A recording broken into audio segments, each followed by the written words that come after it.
Muy buenas tardes. Mi nombre es Silverio Gómez y voy a hacer el trabajo sucio de moderador de este, de este foro. La verdad es que yo sí creo, en un curso muy rápido que hice en España para dar conferencias, dijeron, lo primero que usted tiene que hacer es que la gente se ría. Si la gente se ríe, ahí ya se gana algo, ¿no? Pero bueno, vamos a entrar, digámoslo, en materia, lo vamos a hacer lo más dinámicamente posible. Cada uno de los expositores va a tener 5 o 7 minutos para que, ahora les digo cuál es, digámoslo, el modelo de su participación. Después de eso, y el orden es Daniel, Heiber, Manuela y Jennifer, ¿sí? Entonces, ese, digámoslo, es el orden con una pregunta específica que les hago yo, en la cual ya ellos tienen algunos indicios acerca de la pregunta para evitar, digámoslo, sorpresas. Porque finalmente van a transmitir unos conocimientos para ustedes de sus experiencias y su modelo. Quizá la única recomendación que les hago es que no es un modelo en donde cada uno va a exponer cómo está su empresa, cómo se maneja, sino, ok, haciendo alusión a eso, tienen que proyectarla, digámoslo, para el interés de todos ustedes. Esta mañana gastamos la mañana en la reunión macro. Hablamos de todas las cosas macros, deuda pública, reformas fiscal, la reforma tributaria, la reforma de pensiones, la reforma laboral. Tuvimos aquí a varias personas, dentro de ellas estaba Juan José Echevarría, que era miembro de la Junta del Banco de la República y es un gran economista, ustedes lo deben saber. Pero hoy, en este momento ya vamos a entrar ya al mundo micro, al mundo real. Vamos a dejar de hablar ya cosas y vamos a mirar ya cosas que tienen que ver específicamente con los negocios. Y en esos términos, pues arrancamos. Daniel Gómez González, gerente de estrategia del clúster de la Cámara de Comercio de Bogotá. El nombre suena rimbombante y muy importante, pero básicamente tiene que ver con todos los asuntos de competitividad, todos los asuntos de innovación, ¿sí? Que es finalmente en el fondo este foro tiene que ver es básicamente con eso. No son grandes empresas, aquí no tenemos grandes empresas, sino son todos emprendedores, son empresas con gran potencial en el futuro o como técnicamente llamamos las startups. Bueno, Daniel, usted trabaja en el Consejo Colombiano de Competitividad, ¿cierto?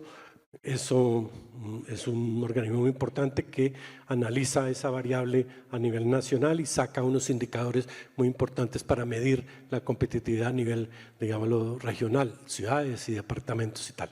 Y ahora está manejando ese tema de clúster en la Cámara de Comercio. La pregunta en la que queremos que se centre, pues en lo posible, es para la región de la Sabana, ¿sí? Que tiene la Cámara de Comercio tiene circunscripción con excepción del tema Girardot, ¿no? Girardot hay una cámara. Y FACA. Y FACA, ¿no están incluidos o sí están incluidos en usted? No están incluidos. Del resto, si quitamos esos dos municipios que son importantes sin duda, ¿por qué no nos cuenta la experiencia acerca de las fortalezas y las debilidades de las empresas de la Sabana para competir dentro de un entorno muy específico? Ustedes escucharon esta mañana que Bogotá, Cundinamarca representa casi la tercera parte del PIB nacional. Eso le da unas connotaciones especiales. Es una ciudad y una región que a veces contradice los modelos tradicionales de competitividad que habla de estar cerca de los puertos y tal. Bogotá, digámoslo, no está allá. Entonces, pero háblenos de ese tema que yo creo que es fundamental, que nos da un marco conceptual para los demás expositores. Tiene 5, 7, 8 minutos máximo, libertad, digámoslo así. Lo más sucinto para que además queden como los mensajes que son. Pues muchas gracias Silverio y mis panelistas que acompañan el panel. Pues muchas gracias por estar aquí, a todo el auditorio también. Efectivamente creo que partir de lo más macro como hacia lo más micro, y por eso me parece interesante empezar pues con esta pregunta. Digamos, Bogotá y Cundinamarca, como ya lo decía Silverio, nosotros en la Cámara de Comercio tenemos Bogotá y 59 municipios de la jurisdicción que hacen parte de la Cámara de Comercio de Bogotá. Son cerca de 500.000 empresas que están registradas en la Cámara de Comercio de Bogotá. Alrededor de 14% de ellas están en estos 59 municipios de Cundinamarca. Un dato interesante es, antes de la pandemia esa proporción era un poco menor. A la luz de la pandemia, cuando a todos nos enviaron a las casas, muchas empresas y muchos empresarios migraron a los municipios vecinos y abrieron empresas acá. Esa proporción ha crecido, tal vez antes era un 11% y hoy en día es un 14%.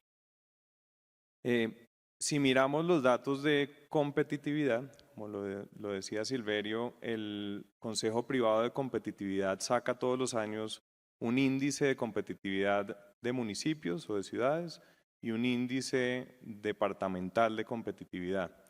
Y si uno ve el tipo de variables que se analizan ahí, que son pues cómo están estas regiones o estas ciudades en términos de sus instituciones, su infraestructura, cómo funcionan los sistemas educativos, cómo funciona la salud, cómo funciona digamos, la innovación, la sofisticación, el tamaño del mercado, bueno, digamos, varias variables, pues lo cierto es que uno ve en el caso de Bogotá, pues siempre está ubicado en el primer puesto en el índice de competitividad de ciudades, pero además, digamos, con una fuerte tendencia o jalonado principalmente por temas como el funcionamiento de su sistema financiero, como el tamaño de su mercado, por supuesto, y como la sofisticación y la diversificación que hay del aparato productivo.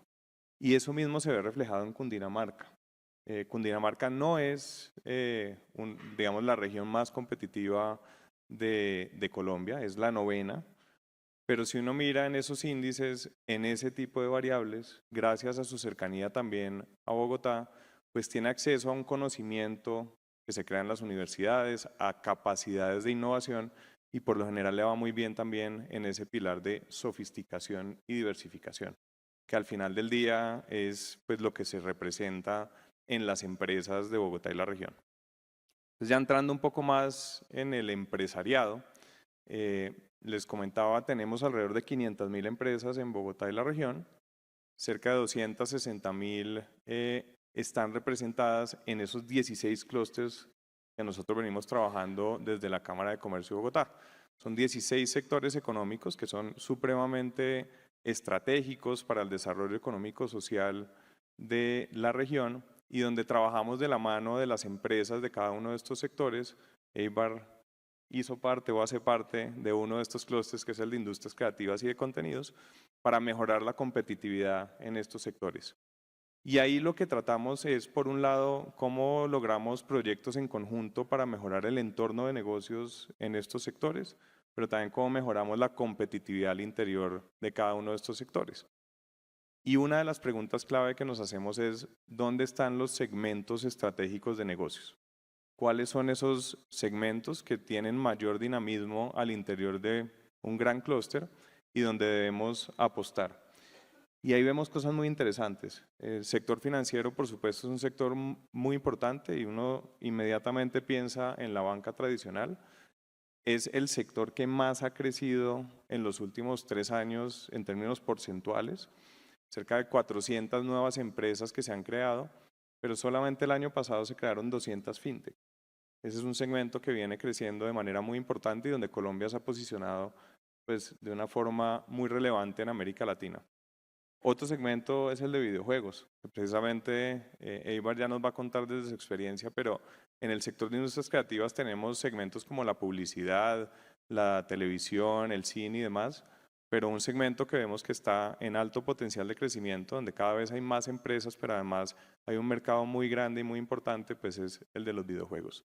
Entonces, en cada uno de estos 16 sectores tenemos identificadas estas apuestas que son estratégicas, en donde enfocamos una parte importante de los esfuerzos y donde realmente pues, vemos que hay una dinámica interesante que está dándose no solamente pues, en Bogotá y en la región, sino también pues, a nivel latinoamericano.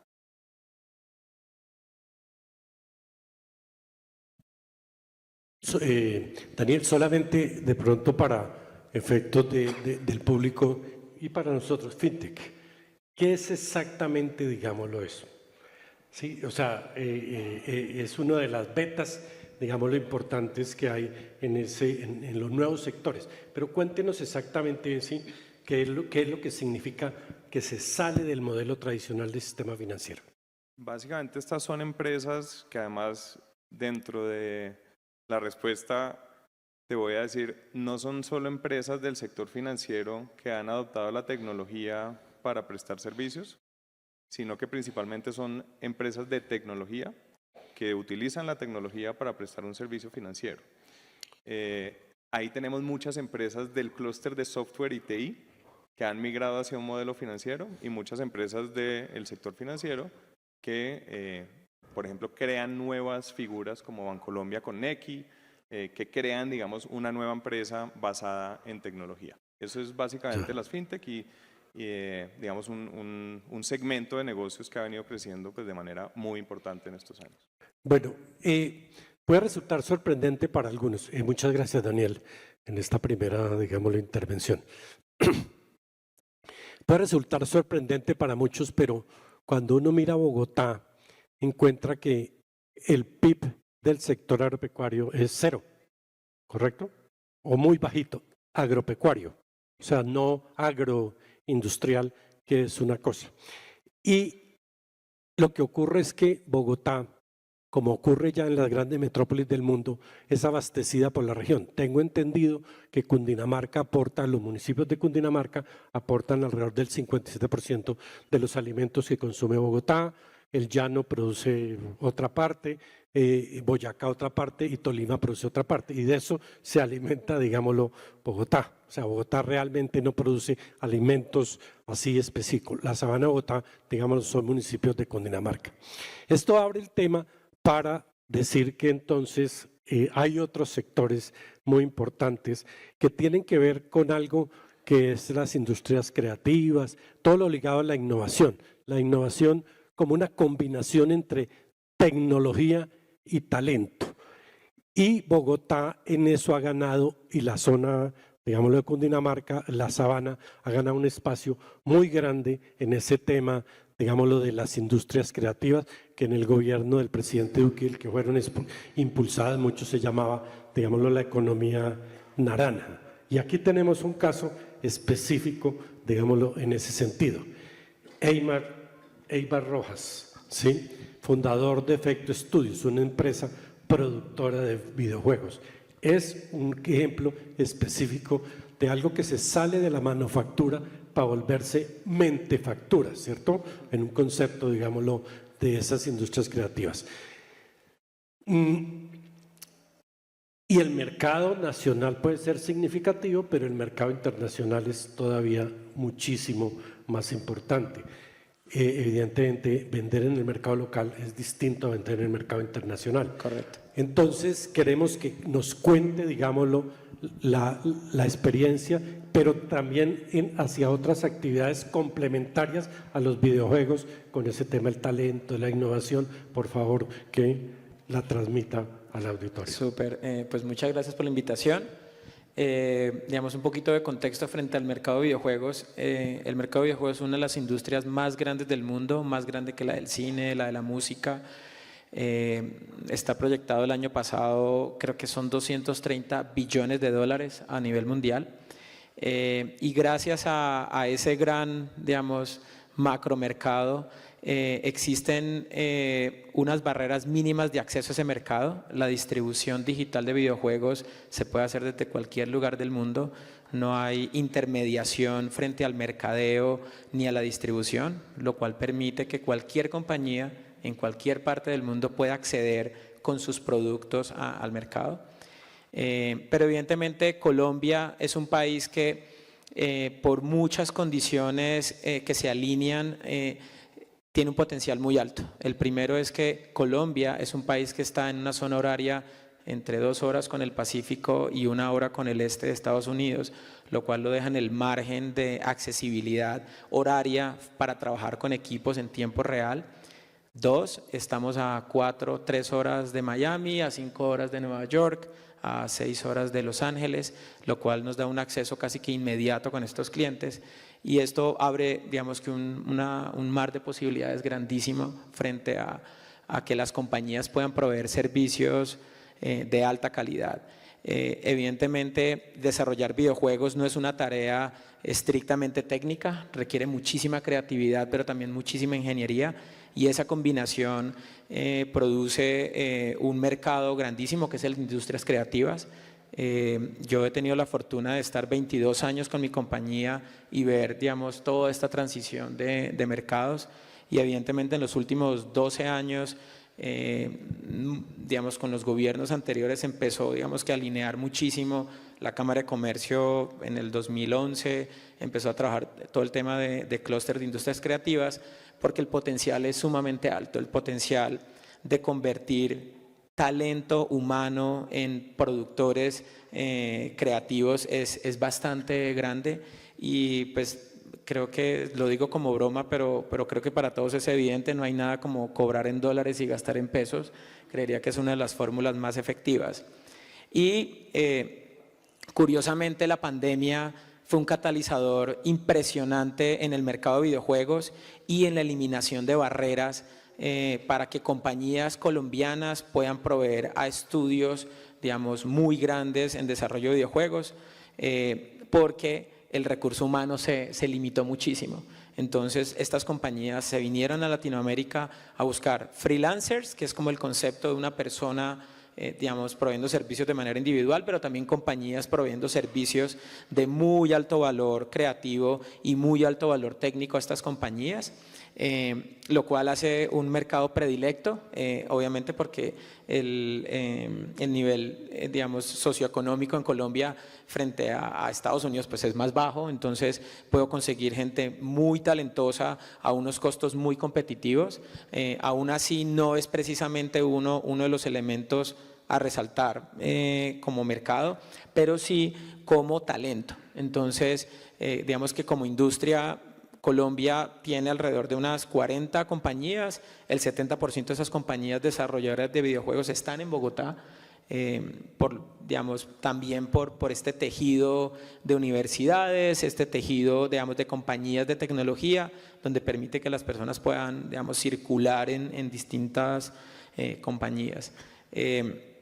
Y pues en la pandemia muchas de las compañías llegamos a duplicar nuestra facturación precisamente por acceder más fácilmente a ese mercado. Y también la construcción misma digamos, la maduración de esas compañías pues nos ha permitido llegar a mercados mucho más maduros. Nosotros tuvimos, en mi caso, mi compañía, tuvimos la oportunidad de estar en el lanzamiento de Apple Arcade. Apple Arcade es una plataforma de suscripción de videojuegos que lanzó Apple, y nuestro juego fue seleccionado entre los primeros 100 juegos lanzados en la plataforma.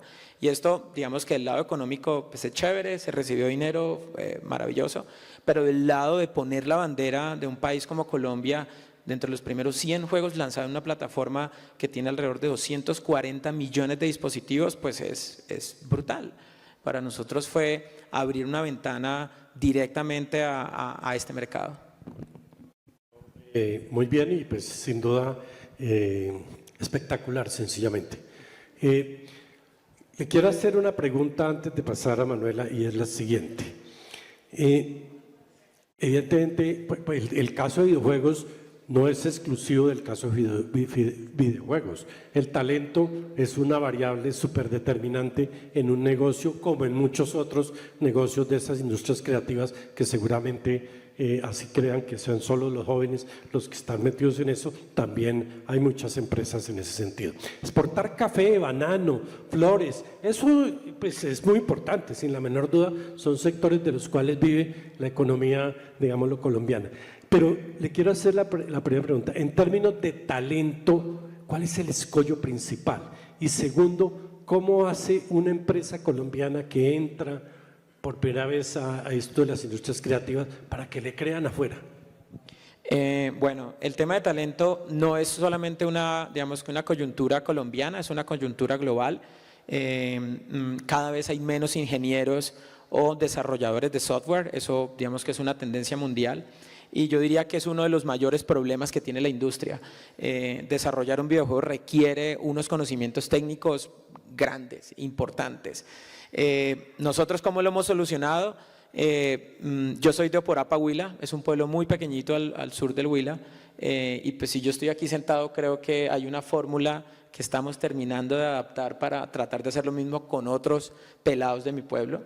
Eso ya es un programa que llevamos 4 años, y básicamente hay que llenar un espacio que la educación no está llenando, y es habilidades blandas. Y esto es algo que hemos escuchado en los últimos 20 años, pero pues se quedó ahí puesto en la pared como la misión y la visión de muchas empresas. Y es, no tenemos pensamiento crítico, no tenemos pensamiento estructurado, y mucho de eso está afectando la calidad de la ingeniería, por lo menos en la industria de videojuegos y la de software. Entonces, ese es uno de los talones de Aquiles que tenemos, que está muy chévere que Jennifer esté acá, porque sé que estás muy conectada con el tema, porque ahí hay un potencial muy alto de generar talento capaz de desarrollar no solo videojuegos, industrias creativas. Entonces, pues, todas las compañías han asumido un rol muy activo frente a encontrar cómo solucionar y llenar esos espacios. De hecho, nos cuesta más a nosotros reentrenar a un ingeniero que entrenar a un técnico, porque claramente hay un tema bien interesante. Pero como hemos podido darnos cuenta, muchos, como yo entré a la industria, yo soy de un pueblo muy pequeño, no tenía computador, no había internet, pude demostrar que se puede ingresar a la industria. Entonces, y al ser una industria con unas barreras de acceso tan mínimas, cualquiera puede entrar ahí. Entonces, hoy tú con $100 pagas una suscripción anual, puedes publicar tu juego en cualquier parte del mundo. Entonces, más que un tema de credibilidad, es un tema de capacidad. Si hay unas capacidades técnicas evidentes y explícitas frente a lo que estás haciendo, es muy fácil que pueda ser detectado. Y en ese caso, pues lo fuimos nosotros en algún momento, y hoy muchas compañías que se están creando y están madurando tienen esa oportunidad de conectar con clientes en el extranjero. Bueno, muy bien. Yo tuve la oportunidad de conocer una empresa en España que se llama Sequoia. Yo acabo de llegar de ser director de ProColombia en España. Sequoia es una empresa muy grande que es la que está produciendo ya para Netflix y para Amazon toda la parte, digámoslo, de películas, para poner producción. Y en alguna oportunidad que hablaba con él, me dijo el director de Sequoia: nosotros tenemos los ojos puestos en Colombia. Colombia tiene un talento natural, espectacular, que requiere, digámoslo, desarrollar. Y puso el ejemplo del fútbol. Hay un gran jugador de fútbol, pero si no como la Esmeralda, si no lo pulen, pues digámoslo, no da. Y queremos hacer eso en Colombia, y queremos localizarnos en Colombia, y creo que están, digámoslo, en ese proceso. Definitivamente, y digamos que un punto importante también es la alineación cultural con digamos, todo lo que se produce en Hollywood y en Norteamérica. Digamos, lo absorbemos, lo entendemos, pero lo transformamos, no lo copiamos. Digamos que pareciera eso muy simple, pero eso claramente se vuelve un elemento muy competitivo frente a lo que pasa en India y en China, porque los mayores productores de contenido en el mundo, que están en India y que están en China, están sufriendo con esa barrera cultural, porque lo que ellos ven no lo perciben de la misma manera como lo percibimos nosotros. Entonces sí hay un potencial muy alto. Bueno, gracias. Eibar, ¿no? Jugador, ese Eibar era el jugador de un equipo español, ¿no? Sé que hay un equipo de fútbol que está en España, de una población que se llama Eibar, hasta ahí me sé yo. Pero no está en primera. No, está en segunda. Bueno, entonces, bueno, Manuela, buenas tardes. Manuela es cofundadora de Laika. Laika, la verdad, hoy me enteré. No, yo no soy amigo de las mascotas, pero no me gusta, digámoslo, tener mascotas por razones, digámoslo, de distinto tipo, pero las quiero, y en mi familia mis hijos tienen mascotas y todo, o sea, eso es. Pero a mí me sorprendió que además Laika está, y tú en particular, estás involucrada en la profundización de emprendimiento femenino, ¿correcto? Entonces, lo de las mascotas, pues hace 25 o 30 años hablar de uno que iba a un almacén a comprar cosas de mascota, y muchos de ustedes lo saben, eso era esotérico, ¿entiendes? Eso era gastarse la plata inoficiosamente. Hoy, no, hoy es una industria muy próspera.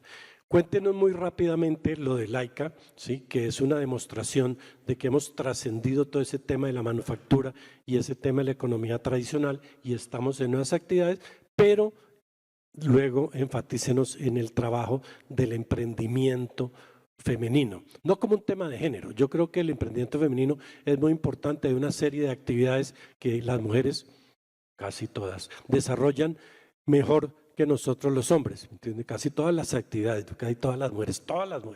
Entonces, pero eso además de tener un componente económico fundamental, que no hay del caso entrar aquí a analizarlo, hay sectores dominados totalmente por las mujeres, también tiene un componente social súper importante.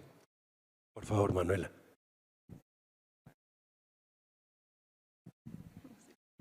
Bueno, muchas gracias por la invitación. Y es bueno estar aquí de vuelta. Yo me gradué de La Sabana en el 2013 y no venía desde el día que me gradué. Y para poner un poco en contexto sobre el mercado de las mascotas y por qué nosotros decidimos meternos en este carrusel de emociones, de hacer un emprendimiento de mascotas, fue porque, pues sí, mi historia muy personal. Yo empecé mi carrera en la industria de la tecnología, trabajé en IBM, en Oracle, ahí salté a Rappi, porque pues la verdad es que no estaba contenta con lo que estaba haciendo, no me motivaba nada de lo que estaba haciendo y sentía que la vida no podía ser despertarse todos los lunes con mucha jartera y esperar a que fuera el viernes.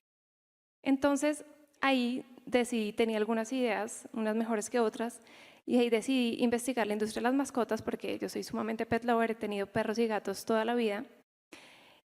Y me di cuenta que era una industria que venía creciendo no solamente a doble dígito, sino que era una industria que cada día pues estábamos humanizando mucho más a las mascotas. Entonces ya no solo le compramos la comida, que como tú mencionabas anteriormente, antes las mascotas eran los perros de finca que les daban las sobras de la comida, arroz, frijoles, lo que sobrara, y si no había comida hasta ni comían. Pero ahora vemos que no solo es la comida de salmón, de pechuga de pollo, de aceite de oliva, de quinoa y dietas naturales, que es la nueva tendencia, sino que también le estamos comprando millones de accesorios como faldas a los perros, botas a los perros, moños, hasta bebidas energizantes. Y es una industria que ha crecido impresionantemente. Hoy en día los dormimos en la cama con nosotros, mejor dicho, son los hijos. Hay gente que ya no está teniendo hijos, sino que está teniendo mascotas. Entonces ahí nos dimos cuenta de este potencial enorme que había en la industria de las mascotas y decidimos hacer un universo, porque en ese momento, digamos que está muy atomizado el mercado. Digamos que el colombiano tenía, nosotros empezamos hace 5 años, el colombiano tenía 2 opciones en ese momento. Queríamos llegarle a toda la base de la pirámide, no solo estratos altos. Los estratos altos van a un pet shop en donde les cuesta 20% más y no les importa pagar un poco más y tienen varias opciones, pero los estratos medios y bajos tenían la tienda a la esquina donde consiguen zanahoria, carne, leche y comida para mascotas, donde tenían 2 opciones de comida para mascotas a unos precios muy elevados porque vienen por paqueticos de 500 gramos o 1 kilo máximo, porque obviamente no es prioridad para esas tiendas tener alimento para mascotas. Entonces ahí nos dimos cuenta de que teníamos que romper esa cadena de suministro, comprarle directamente a los productores y a los importadores y entregarle a toda la base de la pirámide a precios competitivos, precios justos, todos los métodos de pago. Esto quiere decir efectivo, datáfono, contra entrega y generar toda la cadena logística para pues llegarle a todo Bogotá. Un poco, bueno, ese es un poco el contexto. Además, el mercado de las mascotas es más grande que el mercado de los bebés, cosa que a mí me pareció sorprendente. Una locura completamente, porque después me di cuenta por qué, porque yo tengo hijos, y es los niños, los bebés, son 2 años, crecen en 2 años, mientras las mascotas duran 14, 15, incluso más. Entonces, y no pueden hablar. Entonces uno se siente un poco culpable de no poder estar ahí o no poder satisfacer sus necesidades y les está gastando cada día más. Y eso es una cosa, una tendencia que vemos en la ECA de que no solo le compran más cosas, o sea, como cross category, sino que la gente está gastando cada día más. Y un poco metiendo el tema del emprendimiento femenino, el año pasado el 4% de las fundadoras, de los fundadores, solo el 4% eran mujeres. Y eso es nada. Este año creo que ya está con un 16%.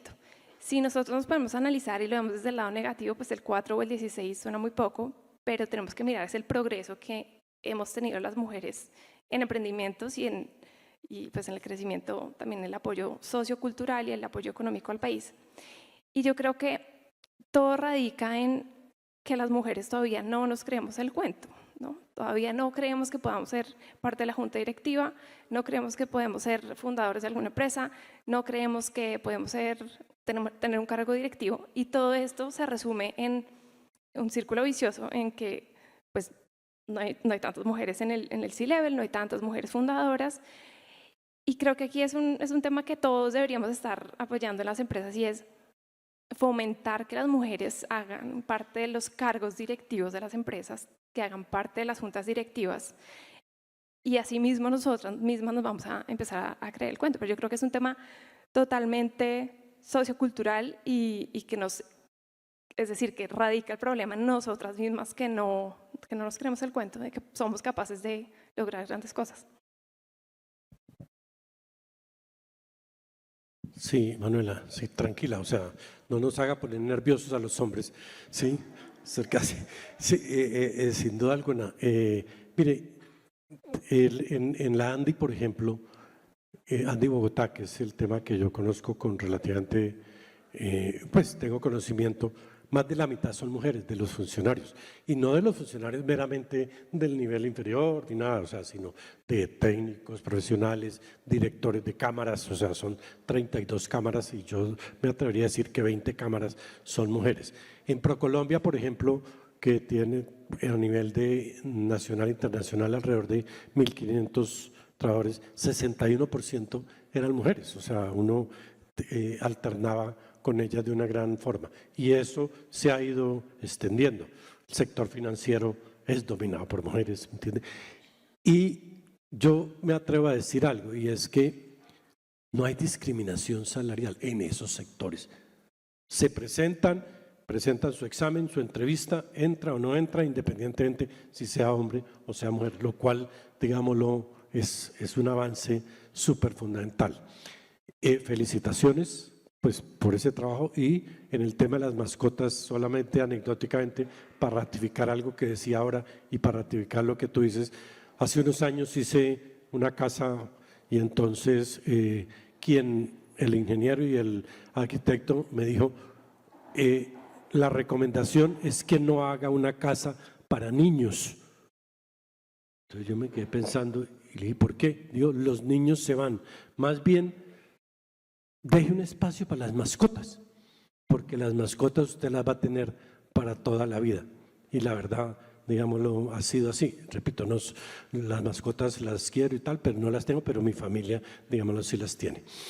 Bueno, ahora vamos a entrar en el caso, digámoslo, Jennifer. Desafortunadamente hoy no hubo ningún funcionario, no sé si mañana, pero hoy no hubo ningún funcionario del gobierno. Y tengo entendido que tanto la universidad como la Asociación de Empresarios de la Sabana hicieron el esfuerzo porque, digámoslo, estuvieran aquí. Se dejan las conclusiones al arbitrio de ustedes. O sea, yo no quiero hacer ninguna, digamos, alusión. Bueno, no es del Ejecutivo, pero sí forma parte de una rama del Poder Público, Jennifer Pedraza, ¿sí? Representante de la Cámara, sorprendentemente, o sea, muy, digámoslo así, muy joven, o sea, para estar, digámoslo así, lo cual este relevo generacional es súper importante, ¿sí? Entonces, pero quisiera hacerle, digámoslo, la segunda pregunta.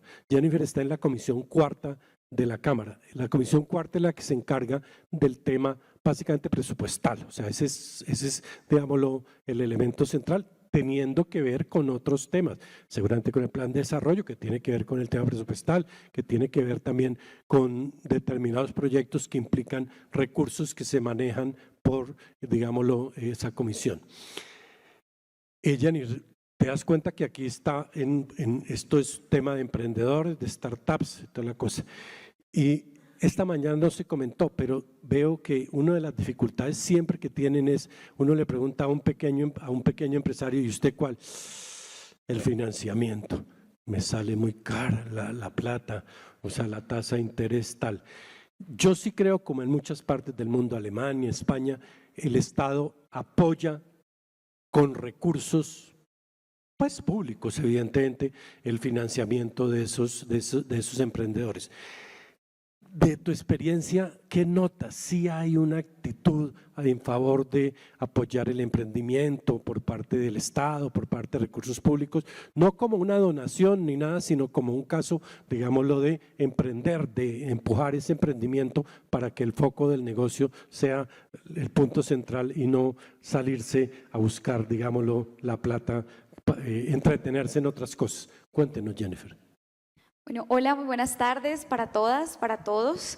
Muchísimas gracias a la Universidad de La Sabana y a todo el equipo organizador del evento, a Sabana, por la invitación. Creo que todo el panel ha estado muy interesante. Yo quiero decirte que yo soy una de tus clientas de Laika porque tengo 3 perritos y además creo que ha sido clave porque en medio de todo el trabajo pues le resuelve a uno cuando llega, cuando no llega al domicilio. Realmente creo que fue un cabezazo y una idea muy interesante, y además me encanta que también sea liderada y presentada hoy en este foro por una mujer. Me encanta que haya un montón de mujeres aquí en el auditorio, empresarias, que sin duda alguna es un gran reto. Yo creo que más allá del tema de querer, pues hay quizá dificultades que pueden estar mediadas, por ejemplo, por la sobrecarga laboral asociada a las tareas del cuidado. Según el DANE, las mujeres dedicamos 7 horas y media a lavar, planchar, cocinar, barrer, mientras que los hombres solamente 3 horas y 15 minutos, cuando estas tareas pues son necesarias para que hombres y mujeres podamos ir a trabajar. Y en ese sentido, pues las mujeres nos insertamos al mundo del trabajo, pero los hombres no se insertaron al mundo del cuidado, así que creo que eso también puede ser una barrera difícil para que las mujeres podamos, por ejemplo, hacer política o tener otras actividades. Son 8 horas de jornada laboral no remunerada. Si la mujer además tiene trabajo remunerado, pues serían otras 8 horas, o sea, 16 horas de trabajo en donde solamente la mitad son remuneradas. Y ustedes saben cómo termina uno demolido después de un día de estas tareas del cuidado, así que yo creo que ese es un punto importante. Partiría yo de hacer un diagnóstico de cómo está la producción y quizá diagnosticar un poco el fenómeno de desindustrialización que ha venido viviendo nuestro país. En 1980 la industria representaba el 22% del Producto Interno Bruto de Colombia. Perdóname, pero mi trabajo sucio es ese. O sea, yo te hice una pregunta, por favor me la respondes. Y no vamos a todo el tema del plan de desarrollo de industrialización del gobierno, porque, por favor, digámoslo, no es del caso aquí. Excúsame. Todo el modelo la pregunta es específica acerca de mecanismos de apoyo por parte del Congreso y del Estado a el emprendimiento. Total, pero yo lo que quiero con estas ideas es mostrar la importancia de que haya ese tipo de políticas, porque a mí sí me parece que incluso eso hoy está en debate. Si Colombia debería o no, por ejemplo, subsidiar o apoyar la tasa de interés para pequeños y medianos empresarios, está en debate. Nosotros propusimos en el Congreso de la República, por ejemplo, una tarifa diferencial en el impuesto de renta para micro, pequeñas y medianas empresas, y lamentablemente no lo logramos, en parte porque esa idea que tú me estás preguntando, pues sigue en discusión. Entonces, para responderla, yo creo que la primera idea que les quiero compartir en el tiempo que tengo para responder la pregunta es que hay un fenómeno de desindustrialización y nos debemos preguntar si eso le interesa al país o no le interesa, si nos interesa que estén quebrando industrias muy claves para Colombia o no, y si nos interesa que el gobierno tenga un papel en el fortalecimiento de esa industria. Yo para este foro revisé, por ejemplo, cuánto gasta el gobierno de China, de Estados Unidos y la Unión Europea en subsidios a su producción agroindustrial. 185.000 millones de dólares gasta China en el subsidio de su producción agroindustrial. Y en ese sentido, pues acá pues pasan las horas invernales, se quiebran los cultivos, los pequeños y medianos productores y no hay poder humano que haga que esto tenga una prioridad clave. Claro, a todas y a todos nos preocupa el desempleo, pero ¿qué tal si analizamos un poquito más en la causa del desempleo? Puede que uno de los factores que incida en el desempleo es el desmantelamiento progresivo de la industria. ¿Qué está haciendo hoy el gobierno? Primero me gustaría contarles que yo no soy de un partido de gobierno, yo hago parte de un partido que se llama Dignidad y Compromiso, que es un partido independiente. En esa medida nos hemos dedicado un poco a revisar qué cosas creemos acertadas de las reformas del gobierno y qué cosas creemos que son desacertadas. Una de las mayores controversias que yo he tenido con el gobierno, se los acabo de contar, o tiene que ver con el impuesto de renta para las empresas. Hoy, después de la reforma tributaria, sigue siendo una estructura regresiva para las empresas. Las grandes empresas pagan una menor tasa efectiva de tributación que las pequeñas y las medianas. Ese es un objetivo de debate. Nos gustaría que hubiera también progresividad en los impuestos de renta para las pequeñas, medianas y microempresas en comparación a las grandes, o creemos que tal vez Carulla y El Éxito pueden pagar lo mismo que puede pagar una empresa que acaba de constituirse o una empresa mediana. A mi parecer, ese es un buen criterio para fortalecer un sector que además representa cerca del 90% del tejido empresarial según Confecámaras y que aporta cerca del 80% del empleo formal. Eso es una preocupación que a mi parecer debería hacer parte. No lo logramos, digamos, en la votación de Cámara logramos que pasara, pero en la conciliación de la reforma tributaria no se aprobó, así que ahí tenemos una dificultad. ¿Qué otras dificultades hay? Me quiero enfocar en los costos de la producción que no necesariamente son laborales, porque yo sé que los temas de los costos laborales suelen ser, digamos, el lugar común, pero yo creo que al gobierno y sobre todo frente a la reforma laboral que han presentado, le corresponde intervenir en otras variables, como por ejemplo, que Colombia sea el tercer país con la mayor tasa de interés para MIPYMES. Eso es una cosa muy crítica y mucho más con el incremento progresivo de la tasa de interés para controlar la inflación. Eso ha venido ahogando la posibilidad de que los pequeños y medianos empresarios e incluso los grandes puedan invertir en medio de un contexto de incertidumbre económica como el que tenemos para este año. Segundo aspecto que me parece relevante, los costos de los servicios públicos y de la energía. Colombia es el segundo país de América Latina con el mayor costo por kilovatio hora. En la casa de uno o de una, pues bueno, a veces uno dice igual los servicios están llegando costosos, pero si uno tiene una fábrica, por ejemplo, y tiene que producir 24 horas, pues eso es una limitación muy grande para la posibilidad de crecer. Y de hecho Estados Unidos también ha adoptado medidas para subsidiar o para disminuir el precio de los costos de la energía. Ellos dicen dos cosas centrales: infraestructura y servicios públicos son claves para el desarrollo de la industria. Y el tercer punto, la infraestructura. Es increíble que sigamos pagando, por ejemplo, los costosos peajes que hoy en día se pagan para tener las vías y la infraestructura tan limitada que tenemos para la comercialización de lo que se produzca en Colombia. Creo que esas son algunas variables en las que el gobierno debería intervenir. Hoy el gobierno ha planteado una política de reindustrialización, sin embargo aún no está el documento final y cerraría yo con esta idea. El gobierno ha dicho que hay que revisar los tratados de libre comercio. Yo estoy de acuerdo con ese planteamiento. Creo que hay que evaluar a qué sectores le han favorecido, les han servido bien, y hay que evaluar también qué sectores se han venido debilitando y destruyendo a partir de las importaciones de bienes que son subsidiados por los otros países. ¿Cuál es el problema? Que no ha habido una convocatoria amplia a la comunidad, digamos, empresarial, a los empresarios y empresarias de los diferentes tamaños para que se vinculen a la conversación, para que ellos y ellas mismas vean y pongan sobre el debate cuáles son sus necesidades y cuáles son sus preocupaciones. A eso es a lo que nos vamos a dedicar también en el Congreso y pues muy invitadas todas a participar de esa discusión.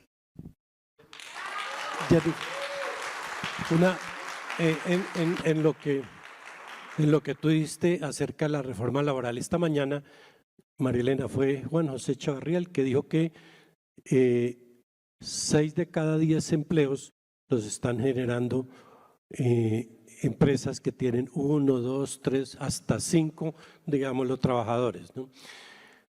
La reforma laboral está en el Congreso, no vamos a justificar, decir si las horas extras, si el trabajo hasta las 6 o 10 de la noche hay que pagarlo mejor, pero esa proporción tan grande de empleos que generan los pequeños, siendo el tema laboral un costo tan importante, digámoslo, como sin desmejorar las condiciones de la gente, se ha pensado cuál puede ser la opción. Y solamente te digo una cosa: en países de Europa, específicamente varios países. Por ejemplo, el Estado subsidia el 70% de la seguridad social a las empresas que nacen, o sea, paga el 70%. Al cabo de 2 años, paga el 50%. ¿Sí? Y al cabo del 4º año ya no paga nada, como diciéndole, bueno, maestro, usted ya tuvo 4 años para salir adelante. Si no sale adelante, ya, bueno, o sea, busque otra opción. Como mecanismos alternativos, pues porque salir a decir uno que le quiten el salario, el sobrecargo de 6 a 10 de la noche es muy complicado. ¿Se han pensado en el Congreso en nuevas opciones para enfrentar, digámoslo, este tema? Sí, lo primero es que estamos pidiéndole al gobierno que haya una mesa de discusión de la reforma laboral, no solamente con la ANDI, que de alguna manera ha podido participar en la discusión, sino una conversación en particular con ACOPI y con los diferentes gremios y organizaciones de pequeños, medianos y microempresarios, porque está muy de moda el discurso de, no, vean que son los micro y los pequeños los que tienen contratadas personas informales, pero veamos también la estructura de costos y las necesidades que tiene ese sector. Entonces, primero, debe haber una concertación del ministerio con ese sector. No puede ser, ay, no, es que los empresarios no quieren pagarle a los trabajadores, porque hay muchos y muchas que sí quieren, pero es que sus condiciones de la empresa pues son críticas. 2, hoy el plan de desarrollo incluye mantener el subsidio a la nómina que se aprobó en medio de la pandemia, pero ¿cuál es el problema? Que ese subsidio, naturalmente, por el diseño del subsidio, pues terminó mayoritariamente en las empresas más grandes. Yo creo que sí se requieren medidas diferenciales para las MIPYME, pero aún no hemos tenido esa posibilidad de dialogar directamente con el gobierno porque hemos estado enfocados en presupuesto general de la nación y en plan de desarrollo. Haría yo una ñapa también porque hablaron del tema de educación, que obviamente es de mi corazón, y de ciencia y tecnología. Debe haber una inversión clara para la ciencia y la tecnología. En el presupuesto general que propuso el gobierno para el 2024 hay un recorte del 50% del presupuesto para ciencia y tecnología, cosa que no lo podemos permitir porque esta ha sido una de las principales apuestas de los países desarrollados para que haya transferencia tecnológica, y aquí es donde viene la importancia de la educación superior. Claro, hay que fortalecer los programas de pregrado universitario, las universidades, pero también las instituciones técnicas y tecnológicas, que son las que hacen esa aplicación, digamos, de los desarrollos un poco más abstractos que hay en los programas universitarios y de posgrado para que se puedan aplicar a las industrias.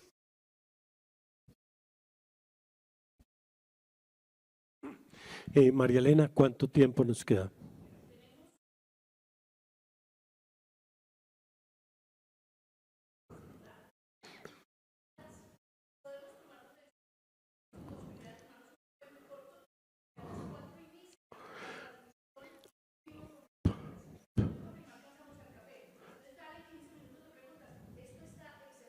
Bueno, listo, María Elena. Hay una pregunta que vamos a, digámoslo, cambiar el modelo en aras de, digámoslo, cumplir con el horario, porque Roy Barreras lo que nos dijeron es que mata todo. O sea, la transmisión con Roy Barreras mata todo.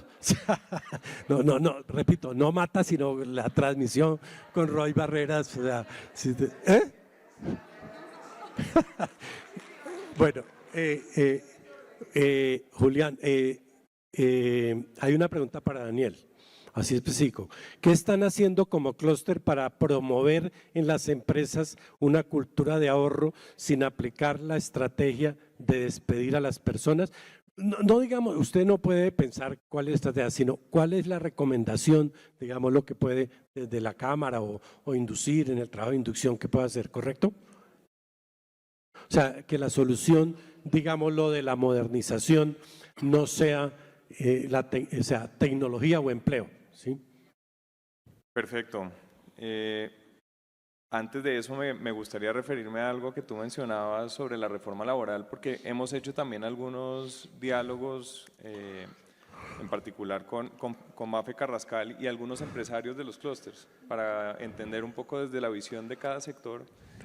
Y simplemente como para recoger una idea que quedó de ahí, no es solamente el tamaño lo que es importante, sino también el sector. Uno de los temas, por ejemplo, pero salieron muchos, es cómo vamos a definir que la jornada o que el día de descanso es el domingo, cuando tenemos sectores como el de la gastronomía o los de entretenimiento, donde esos son los días en que se trabaja. el día de descanso puede ser el lunes o el martes. Entonces, tener en cuenta como las particularidades de cada sector. Frente a la pregunta, simplemente muy rápidamente, nosotros trabajamos como con dos grandes enfoques. Por un lado, en cada sector entender el entorno para los negocios, cómo está y cómo lo podemos mejorar. Y eso tiene que ver con temas de trámites, tiene que ver con temas regulatorios, tiene que ver con temas de información, estudios y demás. Y trabajamos al interior de las empresas en cómo podemos mejorar la competitividad. Y en esa parte, digamos, de cómo trabajamos al interior de cada firma, hemos enfocado como en 4 grandes esfuerzos. Por un lado, temas de talento humano y empleabilidad, cómo ayudamos a las empresas a que formen el talento humano o a que consigan el talento humano que están buscando.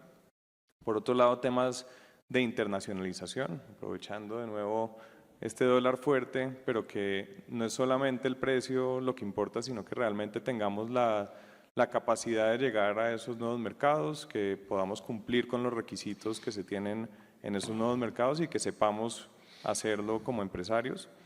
Por otro lado, temas de sostenibilidad, y entendido en su sentido más amplio, no solamente temas ambientales, sino también en temas sociales, entendiendo que una conducta empresarial responsable cada vez más es un requisito para ser sostenibles y para ser competitivos a nivel nacional e internacional. Y por otro lado, el tema de innovación, que ahí yo creo entra, digamos, o se ata con la consulta que nos hacían. Y efectivamente, digamos, lo que vemos es la tecnología como un habilitador, las mejoras en procesos como una posibilidad de innovar y mejorar, porque de nuevo lo que trabajamos es estrategia empresarial, no es competir por menor precio, sino competir en donde es más estratégico y donde tenemos la posibilidad de generar mayor valor.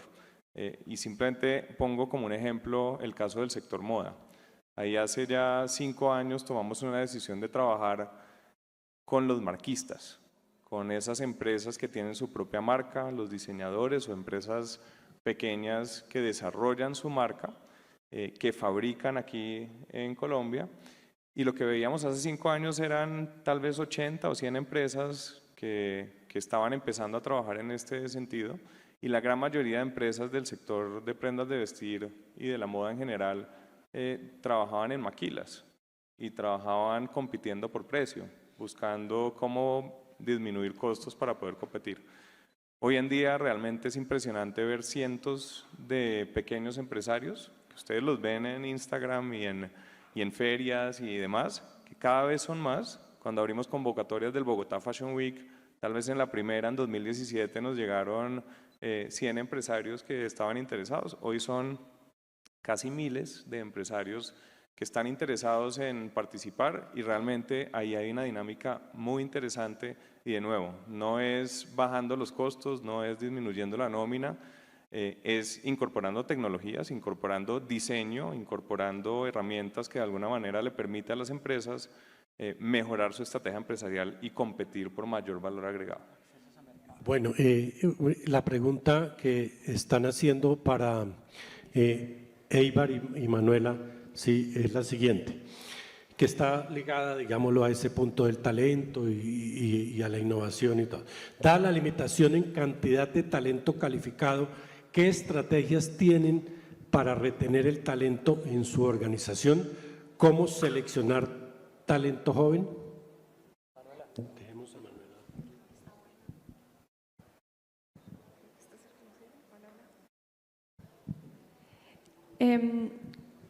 Para nosotros el talento es un tema súper clave, y sobre todo cuando uno empieza una empresa que tiene 3, 4 empleados, nadie quiere trabajar en la empresa porque pues quiere hacer hoja de vida, sobre todo el talento joven.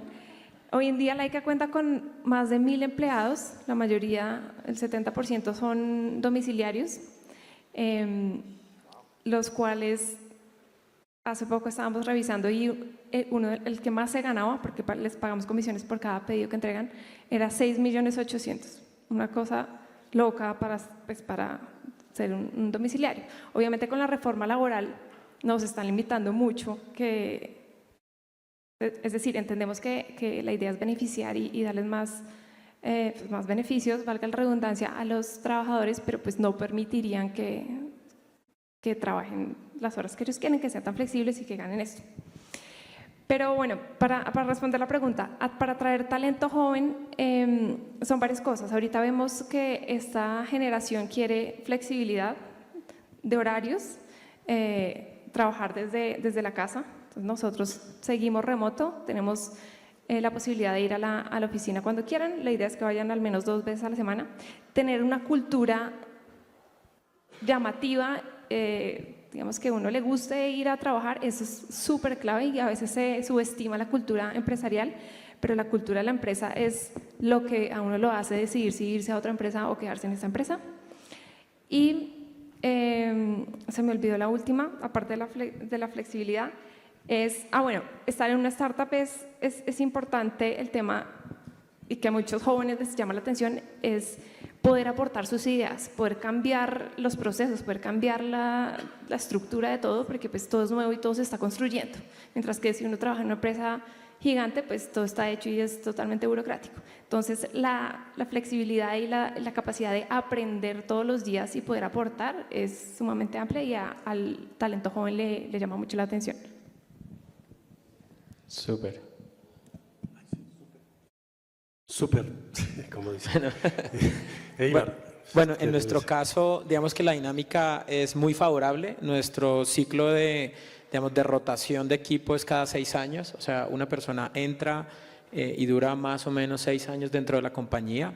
También tenemos un índice muy interesante, es que nuestros coequiperos entran a los 19, 20 años. Entonces tenemos una oportunidad magnífica de crear conocimiento, transferir conocimiento con ellos, y durante los primeros 2 años ellos suben a un nivel productivo y luego que son productivos pueden ser creativos. Entonces digamos que las condiciones son muy favorables para que la gente pueda sentarse, y muy de acuerdo con Manuela, digamos que esta nueva generación quiere aportar, quiere co-construir eso que se está haciendo. Entonces tenemos, digamos que unas ventajas. 2, todo el tema de flexibilidad. Nosotros pues antes de la pandemia ya tenemos un modelo híbrido, digamos, remoto en oficina. Evidentemente para los nuevos tienen que ir a la oficina porque hay unos procesos de transferencia de conocimiento muy, muy importantes, pero luego pueden trabajar de manera remota. Y digamos que todo ese ecosistema, digamos, de transferencia de conocimiento llama mucho la atención. Todo el mundo quiere aprender, digamos, está en nuestra cultura, ¿no? Yo no sé, pero yo aprendo. Entonces, tenemos que filtrar muy bien los perfiles, pero los que llegan son muy buenos. Y, digamos, y ya viene unos mecanismos mucho más sólidos de retención, y es a los primeros 3 años, ellos reciben un préstamo sin intereses para compra de vivienda, a los 5 años pueden recibir acciones de la compañía. Digamos, tenemos un modelo muy sólido de retención del equipo. Tienen clases de inglés, porque necesitamos que en el primer año ellos ya hablen inglés. Entonces tenemos muchas formas de generar un contexto de aprendizaje y de crecimiento personal. Sin duda alguna que ese empoderamiento, digámoslo, es súper fundamental en términos de productividad y de esa parte que Jennifer se refiere ahorita, pero hay una parte que se llama salario emocional, que trasciende, digámoslo, el salario. Jennifer, una pregunta ya para terminar, porque ya no le sacan aquí a una banderita diciendo se acabó el tiempo, sino le mandan un mensaje que no termina. Entonces, Jennifer, una última pregunta, y es, el Estado es súper determinante, fundamental para el apoyo en pequeñas y medianas empresas y microempresarios o cooperativas de empresarios, y no solamente por los subsidios y por los aportes que hagan, sino las compras del Estado, que eso es súper determinante en muchísimas áreas. No sé, a lo mejor pues, tú tienes, ¿cuánto tiempo llevas en el Congreso? 8 meses. No, 8 meses, o sea, en el Congreso. Sí, 8 meses. Bueno, o sea, las sesiones del Congreso arrancan el 20 de julio, terminan el 20 de diciembre, luego arrancan 2 meses después, o sea, como 5 meses efectivos. No quiero decir que el Congreso no se trabaje, sino lleva trabajo muy intenso durante 5 meses. Pero en esa parte, digamos, de compras del Estado, sería súper clave que el Estado, un estatuto, ¿qué se ha pensado allá, digámoslo, en la acción parlamentaria en ese sentido? Bueno, lo primero que les quiero decir es que hoy hay un proyecto de ley para reducir el receso legislativo y que en el caso nuestro, nada, desde enero, al principio de enero, trabajando, y ahí está mi equipo de trabajo que puede dar fe de eso.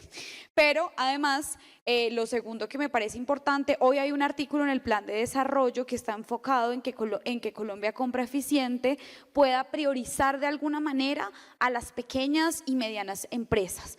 Eso yo creo que es importante, obviamente hay que hacerle veeduría para que siga siendo de una manera transparente, pero esa es una muy buena alternativa. Nosotros habíamos pensado y seguimos en esa propuesta, por ejemplo, de que, bueno, no sé ustedes cómo vayan a reaccionar a esta propuesta, pero por ejemplo que los uniformes militares se compraran de la industria textil colombiana, los zapatos de los militares se compraran en la industria de zapatos colombiana. Quizá no sea la forma más barata, es verdad, porque tú puedes importar todo eso seguramente de China y te sale más barato, pero creo que sí hablaría de una decisión política quizá de priorizar el fortalecimiento de la producción acá, de priorizar además un sector que es tan intensivo en trabajo y en trabajo femenino como el sector textil. Nosotros hemos tenido esa propuesta aquí en Bogotá, de hecho al final no se aprobó en el Consejo de Bogotá, pero se los cuento, bueno, no estamos en Bogotá, estamos en Cundinamarca, es verdad, perdón, pero en Bogotá y en Cundinamarca hemos propuesto, por ejemplo, que haya una estrategia de los gobiernos territoriales en materia de uniformes de los colegios públicos. Creo que ahí podría haber una alternativa importante. Yo creo que el debate al final es si el Estado puede tener como un criterio de priorización que la industria a la que le está comprando sea una industria colombiana. Yo creo que deberían hacerlo. Hay otras personas que consideran que se debe ir por lo más barato y ya, respeto esa posición, pero no la comparto, mucho más en momentos en el que hay que hacer esfuerzos por la reactivación económica, en los que hay un objetivo tan clave de disminución del desempleo, de disminución de la informalidad. Si esos son los objetivos que nos mueven, hay que empezar a incluir otros criterios en medio de esas compras estatales. Y el proyecto de ley para Bueno, bajarnos el sueldo. Ahora, eso no tiene nada que ver con el emprendimiento, pero se vale, pero es válido. total.